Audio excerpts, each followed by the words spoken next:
Hi, this is Mary Baca with Remotely Unique, coming to you from Albuquerque, New Mexico, and today is Monday, May 3rd. I'm going to continue the episode that we started last week, which is self-sabotage and shame, the toxic relationship. And I closed the last show talking about change and used the analogy of moving a mountain.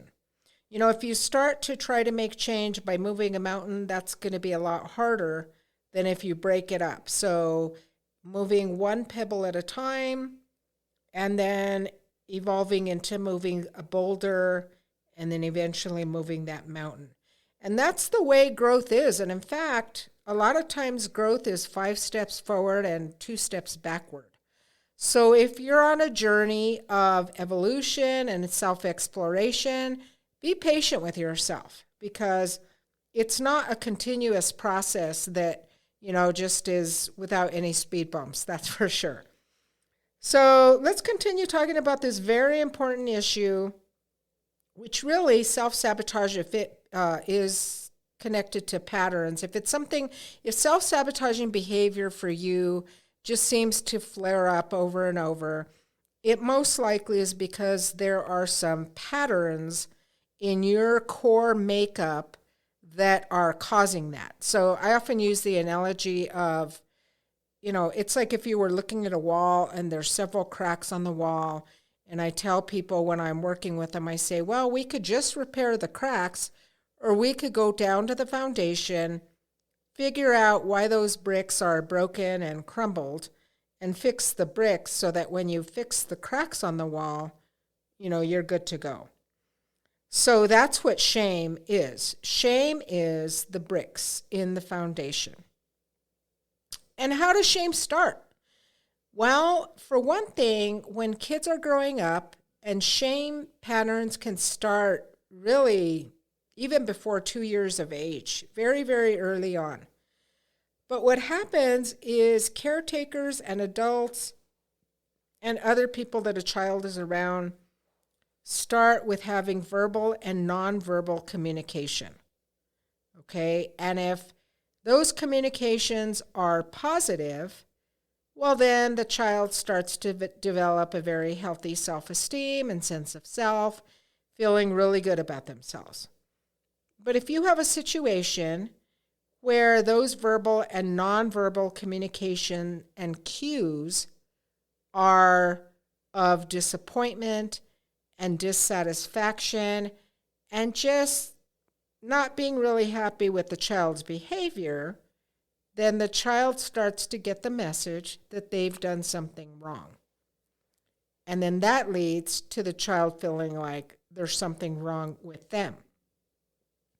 The hard part is by the very nature and development that children are born into, they're kind of predisposed to shame because children take everything personal, bad and good. So if a mom is having a great day and the child draws a picture for her and the mom is like, oh my gosh, that's such a beautiful picture. Thank you. You just made my day. Then the child is going to feel really good about themselves. Conversely, if the child draws the same picture and the mom is like, go away, you're bothering me, I need to make lunch, really frustrated, you will see it in the children's behavior. And that's, or a physical manifestation. That's the thing, is that shame manifests mentally, physically, and emotionally, and behaviorally. There's also cultural aspects, right? Because certain cultures, so say for example, a child has very poor eye contact. There are some cultures where poor eye contact, or lack of eye contact, I'll say, is out of respect. So you have to also take those factors into consideration when you're looking at shame. So back to the child that gets the cue and the message that something they did was unacceptable. If you're watching, you're going to see that child react physically. You might see them turn their eyes down. Their palms might get very sweaty. They may blush. And also, I've had a lot of people tell me that they feel like they physically shrank, even though they know that didn't happen. It can feel like that. So you're also talking about physical sensations when a person experiences shame, like feeling heaviness in the chest, and feeling a loss of energy. If you spend time around somebody and you walk away and you just feel a loss of energy every time you spend time around them, it's really a good idea to ask yourself why that is. So when a child experiences shame, those are some of the physical possibilities of how they'll experience it.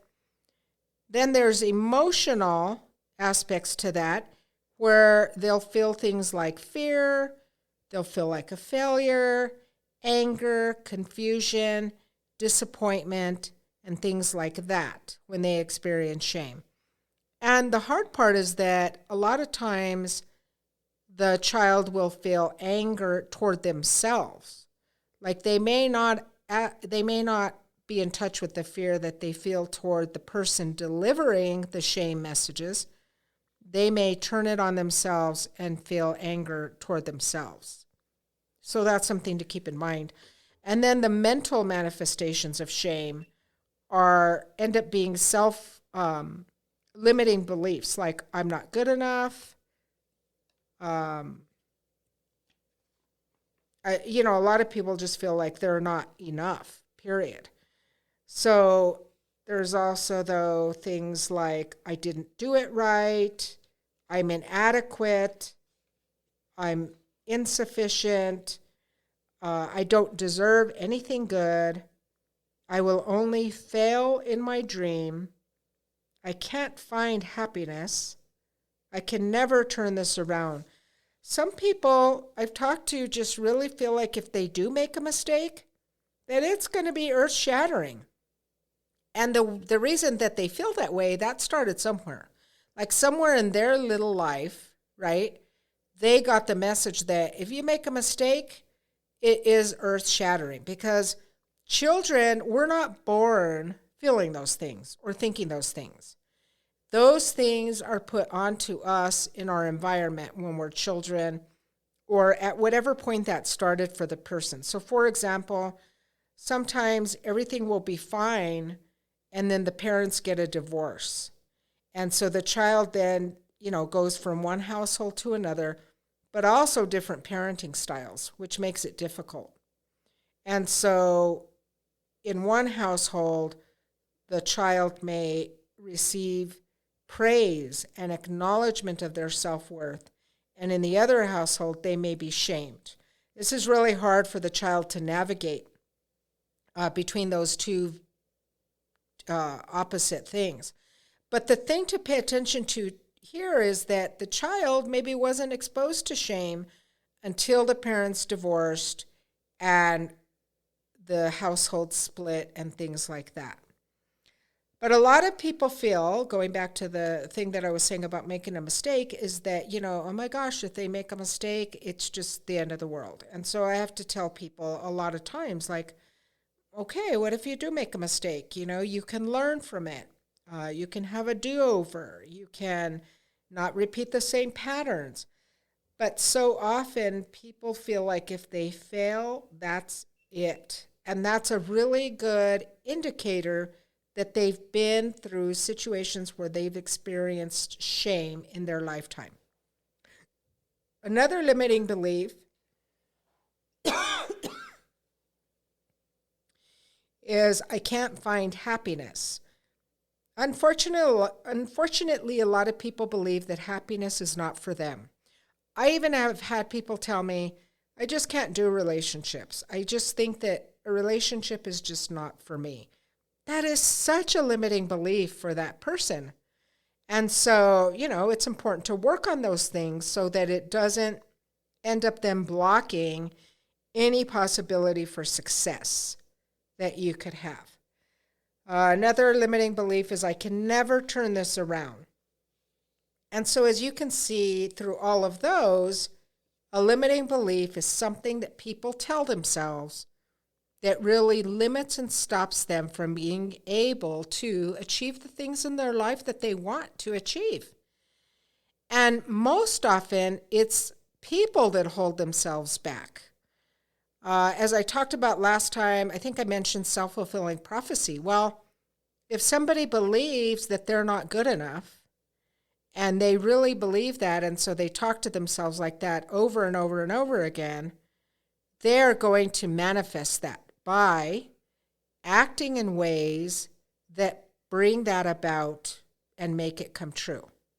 So like, I'm not good enough. If you go out into the world and you think that, you're going to maybe possibly take things very personally when you talk to people, and that's not going to sit well with them.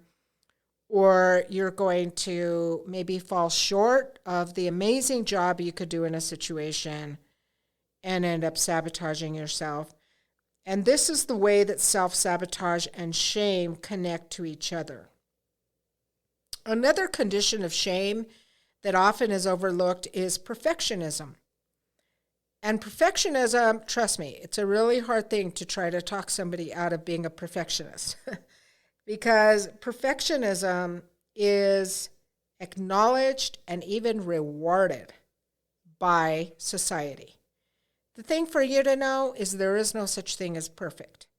You're never, ever going to be perfect. That is just how it is. And so if that's what you're striving for, you're going to fall short somewhere along the way because it's an impossibility to be perfect. But you'll see people who do have perfectionistic tendencies, if you follow that backward, you will find shame in their history. So for those of you listening that are perfectionists, it would be really good for you to do some thinking about that. Because it's really hard to try to maintain that. For people, it is so difficult to try to maintain a perfectionistic way of life. It's impossible. Then there are also, believe it or not, people who are shame deficient. So say, for example, narcissistic people or people who have narcissistic personality disorder. These people lack common courtesies of being aware of boundaries, being aware that people that they're communicating with might not be okay with their behavior or what they're saying or what they're doing, and they just kind of run all over that. An example might be if you're around a couple and they're just overdoing it on the PDA stuff, the public display of affection. If they're just all over each other and it's in an inappropriate setting, and you can notice that people are feeling uncomfortable. People who are shame deficient, they either don't notice that somebody else is uncomfortable or they just flat out don't care.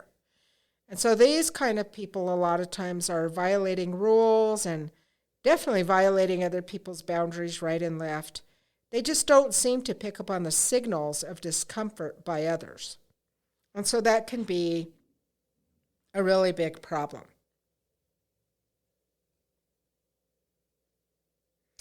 Now, there's a book that I frequently recommend to people that is a really good book to get if you decide you have some of these issues. Life-changing, actually. It is life-changing to work on shame, truly. It takes a lot of courage because it's painful, because it means getting in touch with your shame. But that actually is the first step, right? People all the time ask me, okay, well, how can I work on this? The first step is realizing you have shame, realizing that you self-sabotage. Like, you can't go anywhere if you don't recognize those things. But there's a book called Letting Go of Shame. It's by a husband and wife named Patricia and Ron Potter Efron, And that's a really great book to get that you can, there's exercises in it. And so it's a really great book for a lay person to get if you just want to tackle that issue by yourself. And or, all the way up to being able to see a professional like myself or somebody about it, that can be very helpful too. So that you don't have to walk through it alone, because it's a pretty heavy road. So those are things that you can do. The thing is, if you let shame just continue and you say, I'm not going to look at that. That just sounds too intensive. I don't want to do it. I mean, it's a no-brainer. It just will continue to affect your life. And the truth is that you're either going to project that outward and take it out on other people. An example of that would be people that are abusive. They take their shame out on other people all the time, or they may just take their shame out on their intimate partner. Either way, it's very damaging. And then you have other people who just tolerate too much abuse, or any abuse is too much, right, to tolerate, but they have shame, and they do what's called imploding, and they just take that on and take it in and shame themselves even more, like validating, yeah, I didn't have dinner on the table at the right time. I really am a horrible, awful wife or husband, that kind of thing. So those are examples of the extreme, right, of people that don't address their shame. The even more extreme would be somebody who commits suicide. And throughout the different podcasts I've done, you'll hear me say over and over about perception, because that's really what we're talking about here, is people's perception. If a person perceives that they're a failure and that they're not good enough, and those things that we just mentioned a minute ago, that's where suicide can become something that they entertain. It's just feeling so flawed and so defective that they reach that place of just utter despair and hopelessness, where they just don't see any need to go on. In fact, I've had people tell me everybody will be better off without me. I've had lots of people tell me that. So that's how suicide happens. But on a lesser scale, you will, if you don't address your shame issues, and you have some, because shame does exist on varying degrees, then one, you just won't be able to be all that you are capable of being. And so that's going to affect your general happiness. Plus anything from being a Debbie Downer too. I'm sure you've met people, again, going back to the negativity, you've met people that just, oh my gosh, they just find the negative in everything. And a lot of times it's because they have shame about themselves. And so that would be an example of somebody just spewing shame on the outward toward everybody else, and projecting that to other people. So, those are some of the variables. What you can do about it is, like, buy a book.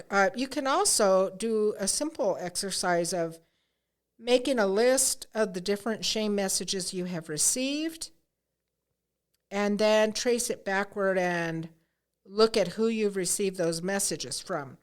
You can do a work list, a home list, a parenting list, because the hard part, and I see this, so often in my practice with people, is people being in a relationship where they shame each other.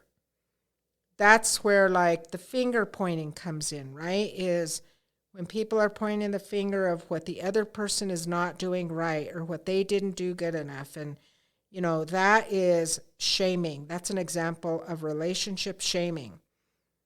But that usually goes back to them being shamed somewhere in their lifetime, and oftentimes it goes back to childhood.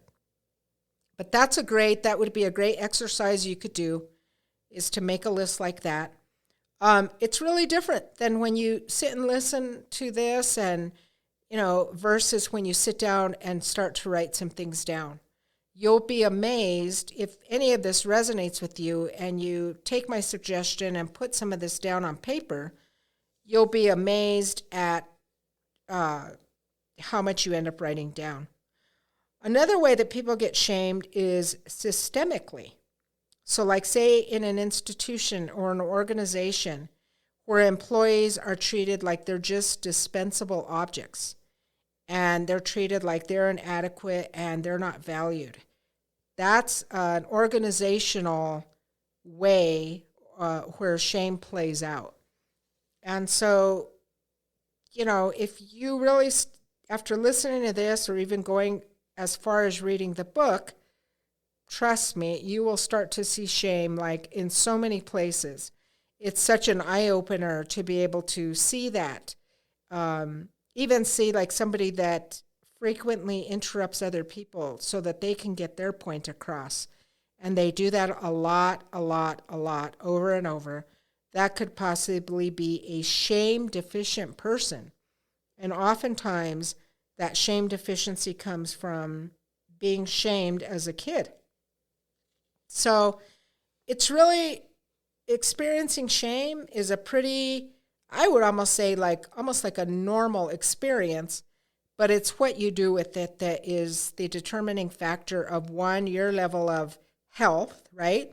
Because if somebody shames you and you're a healthy person, you should be able to respond by setting limits and boundaries and letting that person know that you're not going to accept or tolerate that kind of behavior. And you don't have to come unglued or anything like that in order to set those boundaries. You simply can tell the person. But that's going to determine, that would tell me a lot about where you're at in terms of your healthy boundaries, is not tolerating that and being able to let the person know that. But you will see shame all over. I mean, even in a situation like road rage, because I see lots of people who have road rage issues or road rage experiences, people take things very personal. And that is a lot of times what happens with road rage. Well, when somebody takes things personal, there is an element, if not the whole thing, is shame. The person, when you slow down their thinking and you ask them, well, why did you get so heated about that person pulling out in front of you? You'll hear things like, well, I'm tired of people, not paying attention to me, and I'm tired of people just walking all over me, and me is taking things personal, as opposed to, yeah, that guy, he almost ran into me, he pulled out in front of me, I have no idea where he was going, but he should be more cautious. Just pay attention to where the focus is as I talk through that one. So if you're me focused, there could be some shame in your history. And I'll tell you, from somebody who's worked through a lot of my shame issues, I'll never be done. I mean, that is just how it goes. But, it's very liberating, and life at the other end of shame is pretty amazing. So I hope that you find all of this helpful. Also, with all the holistic stuff that I do, because shame manifests in the body. So part of what I do holistically and what my practitioners do holistically is to clear the shame from the body, so that, almost like reinventing your body by that happening, by ridding the body of shame and allowing the body to then be able to make new memories. Because say, for example, you have a child that the mom or dad yells at them and shames them for doing wrong. The body reacts, but also the body stores that memory.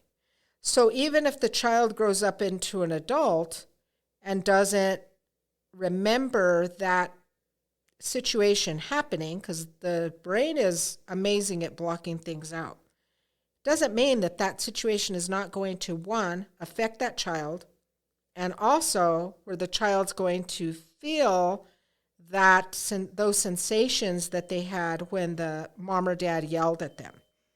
And so by doing body work on people, it is amazing to help clear the body of all of that. So let me know if you have any questions about that, or if you'd like to schedule a session to be able to do that. Again, if you want to get a hold of me, you can reach out through remotely-unique.com. You can view copies of this podcast on YouTube, the website, Spotify, iTunes, and Amazon Music, which is so cool. It's all over. And starting in the next segment and more in May and June, we're going to start doing video podcast shows. So that's kind of exciting. Mike Suarez, my producer, and myself are getting ready for that and decorating the studio and all this fun stuff. So that'll be really cool. But you'll get to see all of that. So until then, you take care of yourself, take care of each other, and I will talk to you in the next segment. Be good.